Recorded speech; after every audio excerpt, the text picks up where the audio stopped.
Hi everybody, welcome to the Word at One for Friday, February 4th. You may notice that I have the same outfit and background as the Word at One yesterday on Thursday. That's because I'm filming these two together. And this is kind of why. So I woke up this morning and I'd already planned on having Psalm 40 be our scriptures for Thursday, the day that I am filming both of these.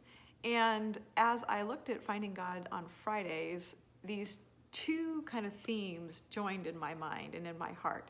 And that was God as rescuer, and Psalm 40 talking about bringing us out of the muck and mire, setting our feet on a rock, giving us a new song in our mouths, and a song of praise to our God. And also today for Finding God on Fridays, drawn to verse 3, about how rescuing in our lives is a testimony to others who see. And it's a reminder that people are watching. And I know that that's probably something that we all know in some way or another. You know, our lives are most of the time lived in front of other people.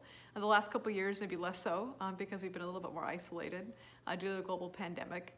But no matter what, there's always somebody watching, whether it's your kids, whether it's the people around you, the people you work with, the people you work for. People are watching, and they're watching your responses. And I know that I do not always do responses well. I do not always do reactions well to circumstances that are both good or circumstances that are bad. I know that there's a lot that I need to learn and to grow in this area. And so I want to encourage you all that others are watching. And that is a good thing, because it is an opportunity for others to see what God is doing and for others to put their trust in Him. Because God is a rescuing God, rescues us not just for ourselves, which is true, He loves us for ourselves, but also He rescues us so that others can see. And as the verse in Psalm 40 says, others can see and fear and put their trust in Him. So they see what God's doing. They're curious then about who this God is and what He's up to.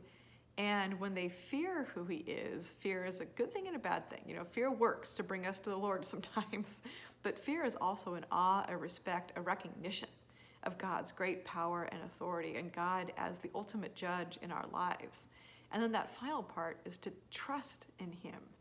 Trust that even though we're not perfect, we don't always have the reactions, we don't always have the perfect view from other people or the perfect view that we give to others, that we also are people who can see what God is doing in our lives and other lives.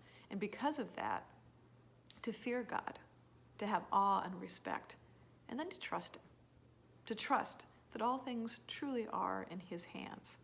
And maybe little bit by little bit, more and more, as the days and years go on, we learn that we have to be careful how we react. We have to be careful how we respond, because others are watching, and we want them to see and fear and put their trust in Him. So I'll see you all on Sunday. There will be a sermon that will be coming about the spiritual battle that we are all in. That's a sermon that will be on this channel about 10:30 in the morning on Sunday morning, talking about the breastplate of righteousness. So what is guarding our hearts? And then I will see you also on Monday for the Word at One. Take care.